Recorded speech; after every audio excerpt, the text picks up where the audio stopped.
앞뒤 좌우 계신 분들에게 인사하겠습니다. 평안하셨습니까? 잘 오셨습니다. 우리는 지난 시간에 우리 하나님은 택한 하나님의 자녀들을 향한 하나님의 마음은 어떤 마음인가? 복 주시기를 원하신다. 행복하게 살기를 원하신다. 라고 말씀을 드렸습니다. 자녀들을 향한 아버지의 마음은 불행이나 저주나 낙심이나 절망이 결코 아닙니다.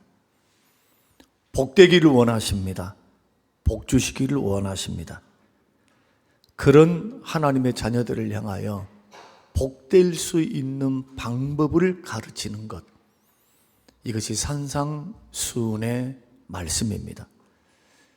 그래서 하나님의 자녀된 우리들이 만복의 근원 되신 하나님 앞에서 어떻게 복받을 하나님의 사람으로서 영육이 잘 되는 사람으로서 살아야 하는가, 이것을 가르치실 때에 제일 먼저 선언하는 것이 복되도다, 복이 있으라 라는 말씀이었다고 올해 지난 시간 말씀을 드렸습니다.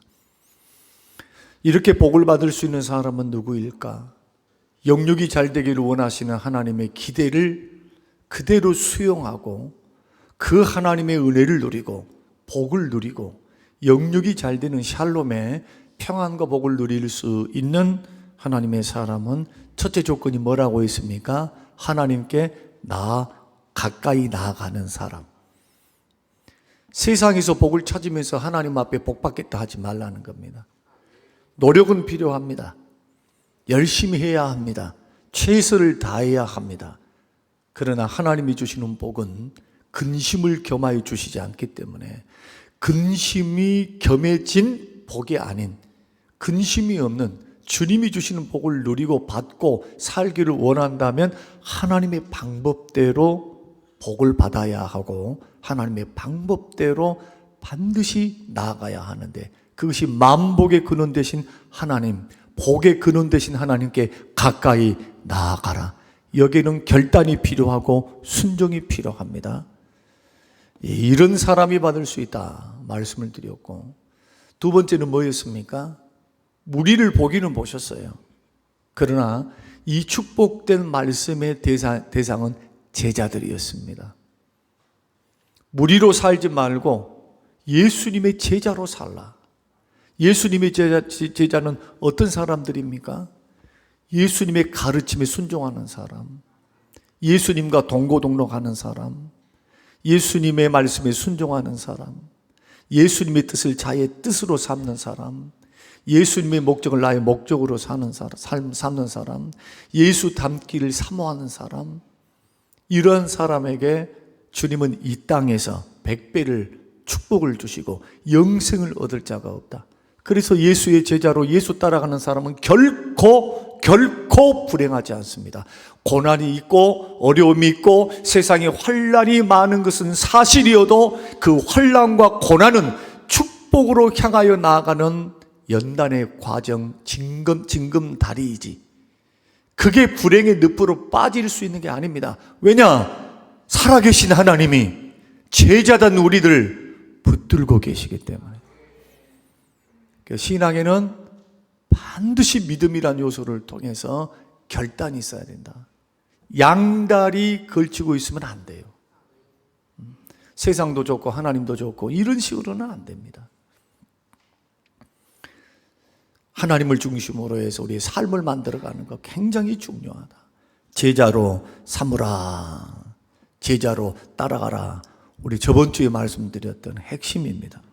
그러면서 오늘 본문에서는 이렇게 선포하십니다. 복되도다, 심령이 가난한 사람이여 천국이 그들의 것임이로다. 팔복을 시작하실 때에 심령이 가난해야 한다고 말씀을 하십니다. 여기서 심령은 영을 말합니다. 영혼을 말합니다. 이 영혼을 마음으로도 번역을 했습니다. 그러니까 심령이 이런 말은 내 영혼, 내 마음에는 지정의가 다 들어가 있죠. 지적인 것, 의지적인 것, 감정적인 것. 우리 영혼의 작용입니다. 그러니까 마음이 가난해야 된다. 그러니까 불교에서 말하는 마음을 비우라 이것과는 전혀 상관이 없어요. 마음을 비우면 무슨 천국이 되고 복을 받고 평안하고 아닙니다. 그 수동적인 그런 자기 노력, 자기 의의를 기반으로 한 어떤 수행이 아닙니다. 이 말씀은 절대로 착각하면 안 됩니다. 태도입니다. 하나님 앞에서 살아가는 삶의 태도, 자기 자신을 바라보는 태도가 마음으로 가난해야 된다. 그러면 여기서 말씀하는 가난이라고 하는 푸토코스라고 하는 헬라어 원어의 뜻은 뭐냐? 단순히 가난하다 그런 뜻이 아닙니다. 여기서 말씀하는 가난은 구걸해야만 겨우 먹고 살 수 있는 절대적인 가난한 상태. 그러니까 우리의 마음에 신앙이 자리를 잡고 마음에서부터 신앙이 출발하고 마음에서부터 신앙이 자라가거든요. 마음의 신앙이 마음의 좌소, 마음에서부터 시작되는 거예요. 마음에서부터 성장해 가는 겁니다. 그런데 이 마음이 부요해 있거나 마음이 풍요로워 있는 사람들은 천국을 누릴 수도 없고 천국을 받을 수도 없고 천국을 얻을 수도 없다는 겁니다. 쉽게 말하면 마음의 거지가 되라는 겁니다. 어떤 거지? 구걸하지 않고서는 절대로 먹고 살 수 없을 정도의 가난한 상태. 마음이 절대적으로 가난한 상태가 되어야 천국을 얻고 천국을 누리고 하나님의 다스림과 하나님의 임재 속에 들어갈 수 있다. 그리고 영원한 천국을 우리는 소유할 수 있다라고 하는 주님의 말씀. 그래서 이 말씀은 역설적인 진리가 되어지는 것입니다. 그래서 저는 오늘 이 말씀을 통해서 제가 나름대로 주석을 보면서 해석을 내릴 수 있지만 역사상 가장 위대하다고 생각되어지는 종교개혁자 두 사람, 존 칼빈과 또 마르틴 루터의 해석, 그리고 18세기에 영국과 미국의 위대한 부흥운동을 일으켰던 조나단 에드워드, 그 20세기의 스펄전 다음으로 가장 유명했던 강의 설교자로 이름을 떨쳤던 로이드 존스, 이 네 명의 해석을 통해서 오늘 주님이 말씀하시는 심령이 가난한다라고 하는 뜻이 뭔가, 이것을 우리가 집중적으로 살펴보므로 우리가 은혜를 나누고, 마음이 가난하다라고 했을 때 이것을 종교개혁자들은 이런 면에서 바라보고, 또 현대를 살았던 하나님의 사람들, 위대한 설교자들, 전도자들은 또 이런 방향으로 이렇게 해석했던 이 네 가지 관점을 우리가 생각하면서 우리에게 오늘 은혜가 되시기를 바라고요. 오늘 주님의 말씀대로 지금 천국을 누리고 미래의 영원한 천국의 소유주가 오늘 이 자리에 모이신 저와 여러분 모두가 되시기를 주님의 이름으로 축원합니다. 제일 먼저는 존 칼빈입니다. 이 칼빈은 이 심령이 가난하다라는 것을 어떻게 해석했냐 하면, 하나님 앞에서 나는 무가치한 자입니다. 하나님, 나는 무가치합니다. 심령이 가난한 사람은 어떤 사람이냐? 자기 속에 어떤 능력도, 어떤 실력도, 어떤 선함도 없는 무가치한 존재임을 절대적으로 자각하는 사람이다. 뭐 때문에 나는 무가치한가? 죄 때문입니다. 그러니까 죄로 타락하고 전적 부패하고 오염된 나는 거룩하신 하나님 앞에 섰을 때 절대적으로 죄 때문에 무가치합니다. 나는 주님, 죄를 생산해내는 공장이지 주의 은혜 주심이 아니면 선을 행할 수 있는 능력조차 없습니다. 쉽게 예를 들어보면 구제는 사람들이 할 수 있습니다. 동정하는 마음으로 가난한 사람, 배고픈 사람에게 먹을 것을 주고 떡을 줄 수 있어요. 그러나 사람의 의도, 그것을 주는 사람의 의도가 뭔가 기대가 있습니다. 자기 의를 드러내고 칭찬을 받기 원하고 세간의 이목이 자기에게 집중되기를 원하고 무엇인가 줬으니까 무엇인가 바라는 마음으로 선을 행하는 그런 경향, 죄악된 경향들이 있습니다.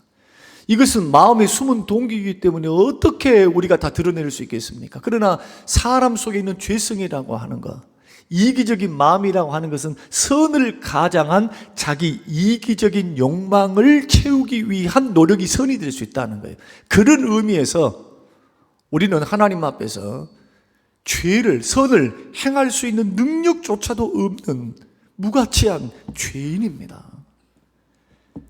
여기에 더 덧붙여서 하나님, 저는 하나님 앞에서 하나님을 기쁘시게 할 능력도 은사도 실력도 없습니다 라고 깨닫는 자, 고백하는 자, 이 사람이 바로 심령이 가난한 사람이다, 이렇게 정의를 내렸습니다.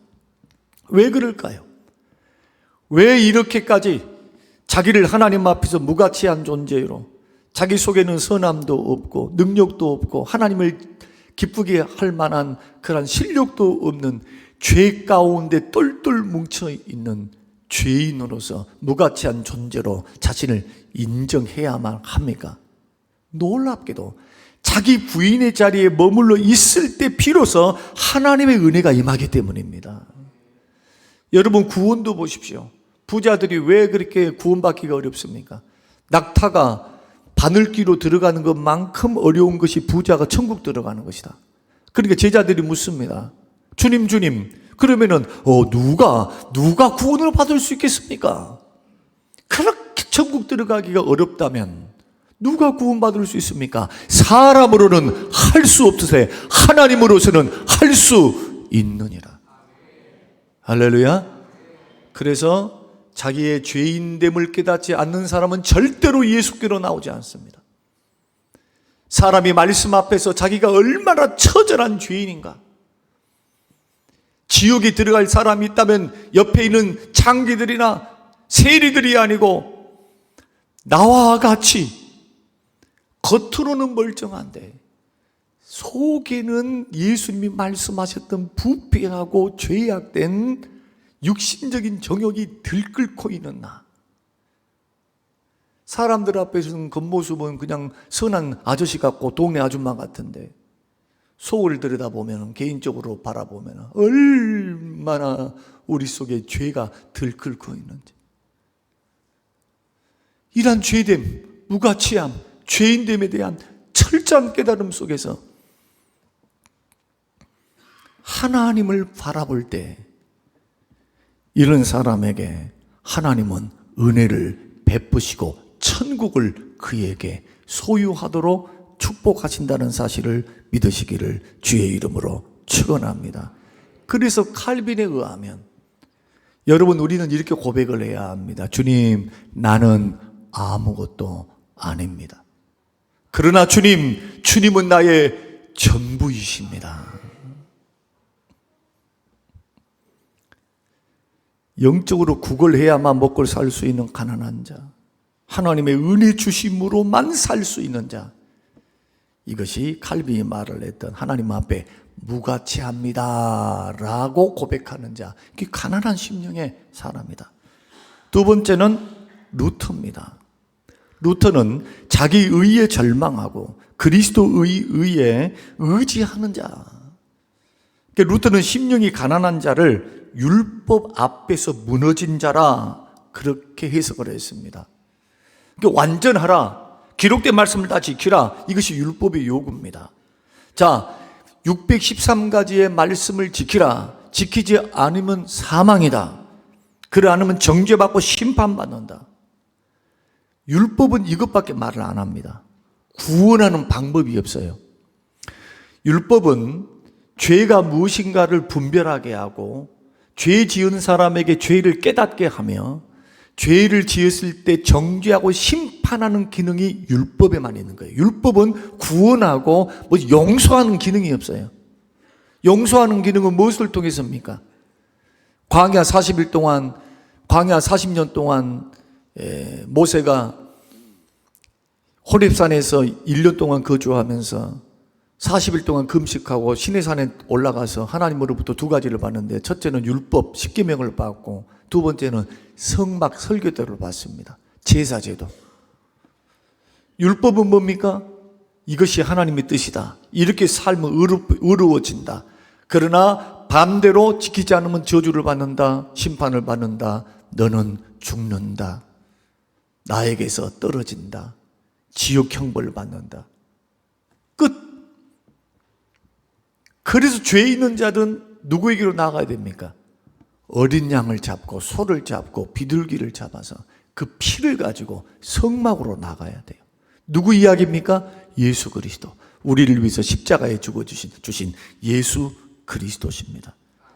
그래서 기록된 말씀을 다 지켜라. 그렇지 않으면 정죄받고 심판받는다 라는 말씀을 율법이 계속해서 요구를 해요.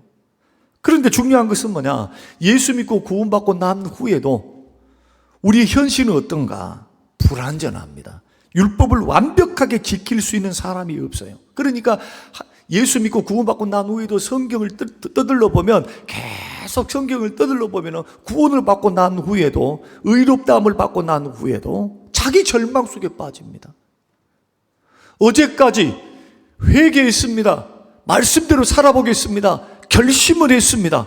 잘 믿어보겠다고 기도도 열심히 하고 예배도 하고 봉사생활도 하고 헌금생활도 하고 성경 공부도 하고 성경 통독도 열심히 합니다.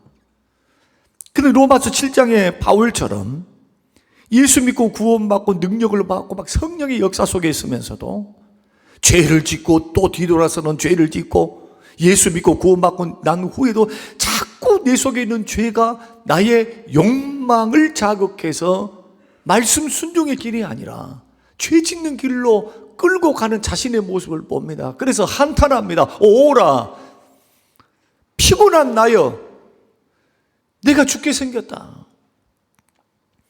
마음에 두 가지 법이 있어서 하나는 죄의 법이요 하나는 성령의 법인데, 자꾸 죄 짓도록 내 마음의 죄성이, 죄된 욕망이 나를 이끌어 가는도다.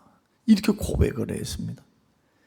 그래서 이 가난한 심령은 어떤 심령이냐? 루터가 관찰하고 루터가 해석한 깨달은 바로는 하나님 말씀 앞에 설 때마다 자기 의가 무너지고 절망할 수밖에 없는 상태.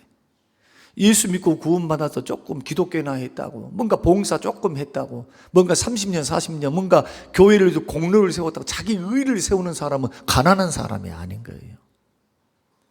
자기 의를 세우고 자기 공로를 앞장 세운 사람은 결코 마음이 가난한 사람, 예수님이 말씀하셨던 천국을 소유할 마음의 상태가 아닌 겁니다. 그래서 자기 공로와 자기 의가 철저히 깨어진 상태, 자기 절망 속에 갇힌 상태. 그래서 나를 구원하시고 나를 새롭게 하시고 나에게 상급을 주시고 복을 주실 분이 나를 위해 십자가에 죽어주신 3일 만에 부활하신 예수 그리스도밖에 없음을 늘 고백하고 깨닫는 사람, 이런 사람이, 이런 상태가 마음이 가난한 상태라는 겁니다. 혹시나 예수님을 믿고 있는 저와 여러분 마음속에 마음이 부요해져 가지고 나는 사람도 좋고 나는 법을 어긴 일도 없고 세상을 막 떳떳하게 살아왔다고 자부하신 분들이 계십니까? 또 교회 생활하면서 자기의 부족보다는 형제의 허물을 더 크게 보고 비판하고 판단을 일삼고 있는 사람이 있습니까? 마음이 부요한 자입니다. 자기 의로 부요한 자. 교회를 나와서 말씀을 듣고 믿음이 생기면서 오히려 내 자신이 더 초라해지고, 내가 하나님 말씀과 은혜를 받으면 받을수록 남들을 쳐다볼 겨를이 없어요. 내 속에 있는 연약함을 성령께서 깨닫게 하시고 성령께서 보게 하시니까 자기 절망이 일어나는 겁니다.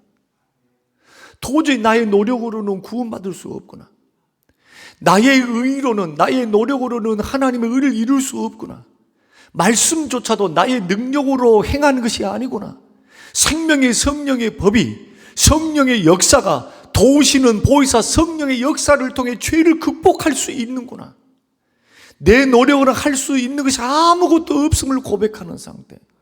자기 자신을 향하여는 절망할 수밖에 없는 상태, 하나님의 도움과 성령의 역사가 아니면 살 수 없는 상태, 이런 상태가 심령이 가난한 상태. 이런 사람에게 천국을 누리게 하시고 천국을 소유하도록 축복하신다. 여러분, 여러분의 의에서 벗어나시기를 주의 이름으로 축원합니다. 아직도 믿음이 덜 돼서요. 뭔가 교회에서 조금 은혜 받았다고, 무슨 계시 좀 받았다고, 성경 공부 좀 했다고 막 이런 분들이 있습니다. 아니, 목사 같은 사람도 날마다 말씀 읽고 학교 공부를 얼마나 했습니까? 그러면서도 늘 고백하는 게 뭐냐면 부족을 고백해요. 하나님, 부족해요. 왜 부족함을 고백하느냐? 성경을 새롭게 발견하면서 깨달아가니까 아, 내가 몰랐다, 내가 부족했었구나 하는 것도 깨닫고, 두 번째로는 이 말씀대로 사는 것이 너무너무 어렵다는 것을 알기 때문에 더 배워가려고 부족함을 더 느끼는 겁니다. 알면 알수록, 깨달으면 깨달을수록 거룩하신 주님을 향하여 나아가면 나아갈수록 뭘 보게 됩니까? 나의 부족을 보게 돼요. 나의 부족을. 여러분, 이것이 은혜입니다. 이것이 영적으로 가난한 사람의 특징입니다. 예수님만이 나의 구원주시구나, 예수님만이 나의 도움이시구나, 나에게는 소망이 없구나 고백하는 그 자리, 이것이 루터가 말씀했던 심령이 가난한 상태. 세 번째는 조나단 에드워드, 18세기의 위대한 미국과 영국의 부흥을 이루었던 조나단 에드워드는 도대체 심령이 가난하다라고는 의미가 뭘까 묵상하다가 깨달은 바를 설교했습니다. 한마디로 말하면 전능하신 하나님 영광 앞에서 자기는 아무것도 아닌 자로 여기는 겸손. 그러니까 칼빈의 주장이나 루터의 주장이나 이 조나단 에드워드의 주장이나 별반 핵심은 똑같아요. 핵심은. 그러나 조금 각도는 다르죠. 각도는. 조나단 에드워드는 제가 살핀 바로는, 제가 묵상하는 바로는 철저한 겸손입니다. 심령이 가난하다는 게 뭘까? 아니, 영적으로 가난해서 껄떡거리면서 구걸해서 먹지 않고서는 살 수 없을 정도의 심령, 마음 상태가 가난하다는 게 뭘까? 어떻게 하면 심령이 가난해질 수 있을까? 에드워드는 이렇게 말합니다. 하나님을 만나라, 하나님을 체험하라, 하나님을 느끼라, 하나님의 영광을 목격하라. 그래서 하나님을 깊이 알면 알수록, 기도를 통해, 말씀을 통해, 체험을 통해, 순종을 통해 하나님이 살아계신 그 영광을 깨달으면 깨달을수록, 더 깊이 하나님을 인식하면 인식할수록 자신은 아무것도 아니라고 여기게 되는 상태.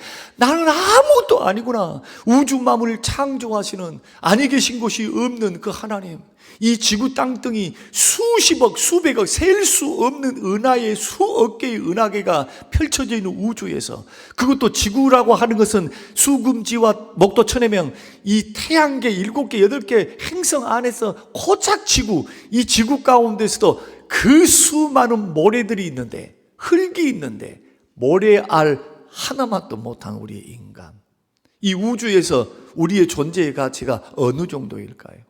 이 광활한 우주에서. 그런데 이 광활한 대자연과 대우주를 만드시고 창조하신 하나님의 영광 안에서 나는 누구인가?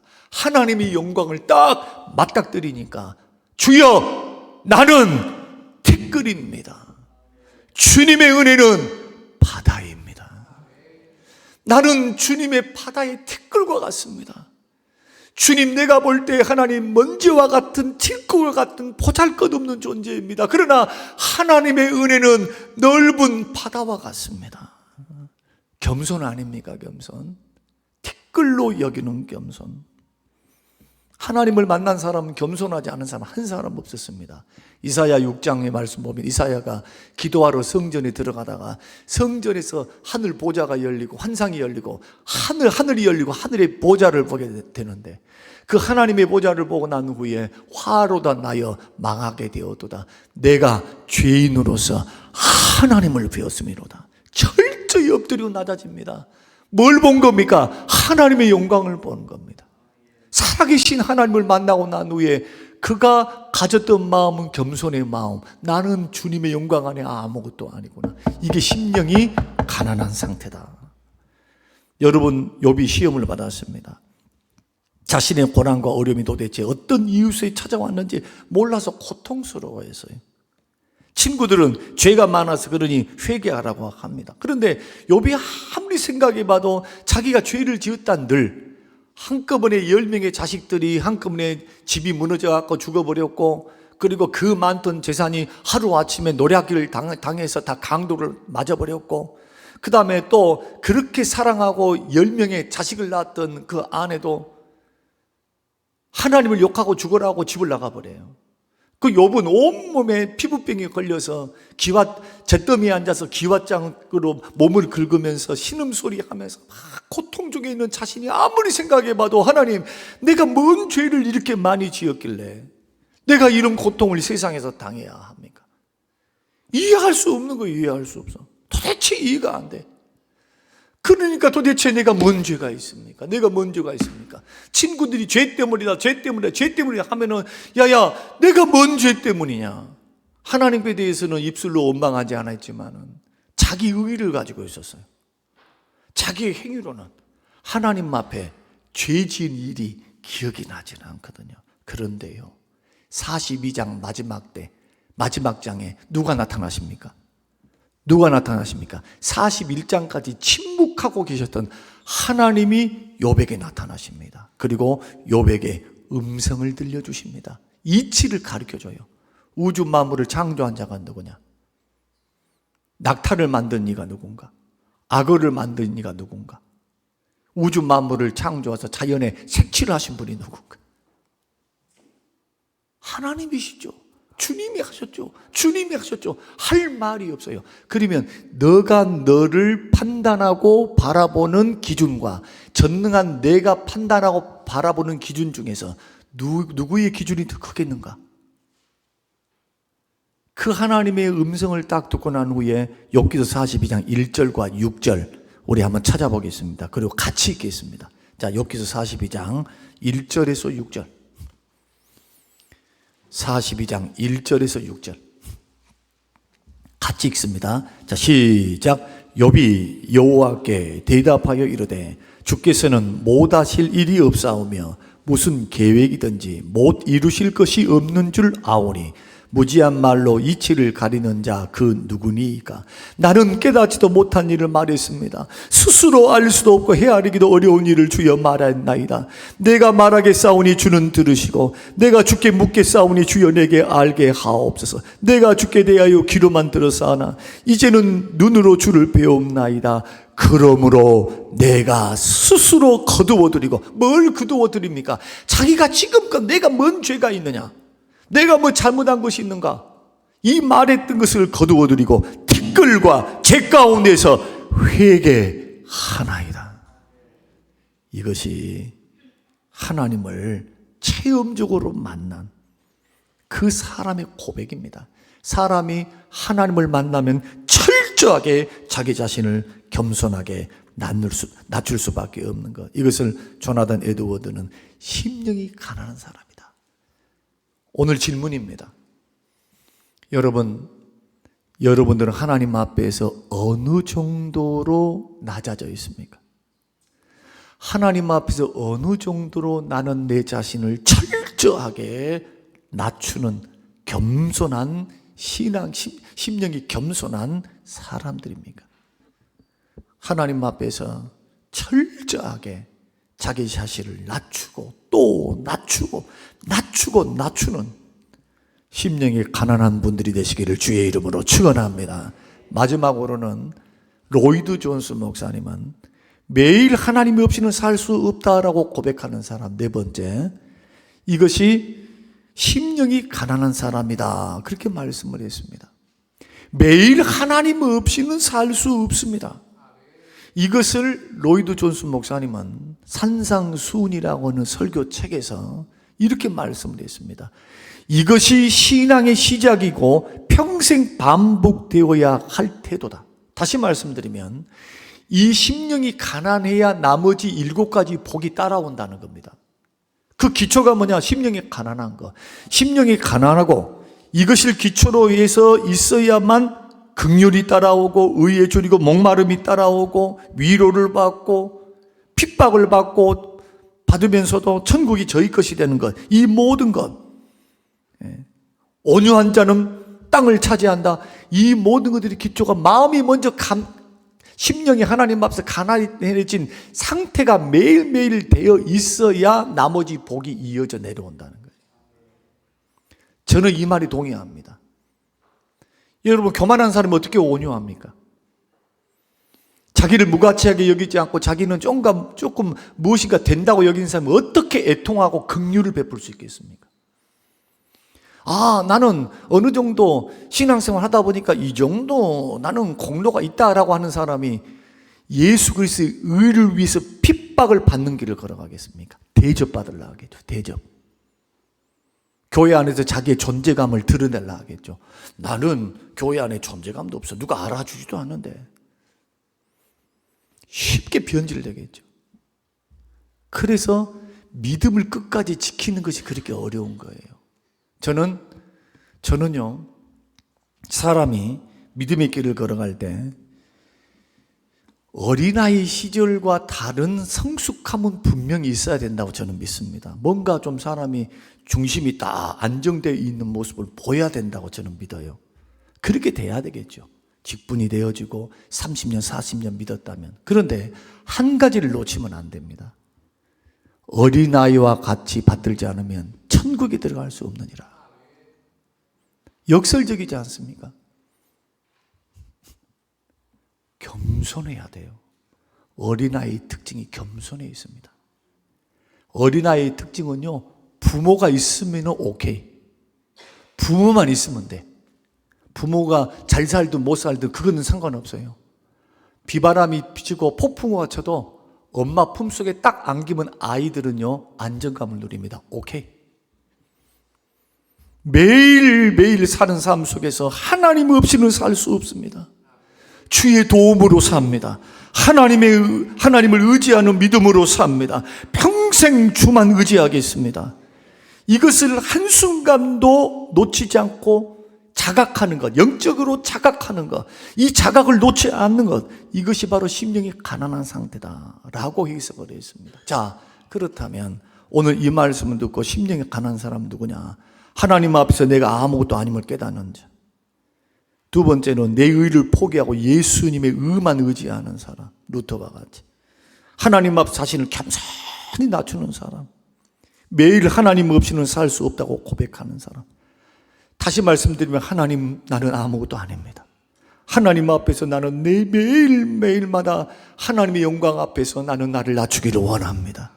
주님 은혜 없이는 한순간도 살 수 없습니다. 매일매일 주님으로 삽니다. 이렇게 여기는 사람에게 천국이 저희 것임이라고 했습니다. 이런 심령 상태가 있어야 하나님의 다스림을 받습니다. 하나님의 임재가 그 사람 마음속에 머물게 됩니다. 그리고 하나님이 주신 은혜, 하나님이 주신 기쁨, 하나님 주신 확신, 하나님이 주신 의와 평강과 희락, 하나님 주신 하나님의 보호를 받고 사는 것, 이것이 심령이 가난한 사람들이 누리는 축복입니다. 그리고 미래에는 하나님 나라, 영원한 하나님 나라에 속하게 돼요. 주와 함께 영생복락을 누리며 영원히 살 수 있는 자, 이것이 예수 믿고 구원받은 사람들에게 주신 첫 번째 복입니다. 여러분, 심령이 가난하시기를 주의 이름으로 축원합니다. 이런 은혜로 주님 앞에 바로 설 수 있는 복된 인생이 우리들의 인생이 되시기를 주님의 이름으로 축원합니다. 고마우신 아버지 하나님 감사합니다. 고맙습니다. 주님 주신 귀한 말씀, 심령이 가난한 자는 복이 있나니 천국이 저들의 것이며 이 복이 우리의 복이 되기를 간절히 소원하며 예수님 이름으로 기도합니다. 아멘.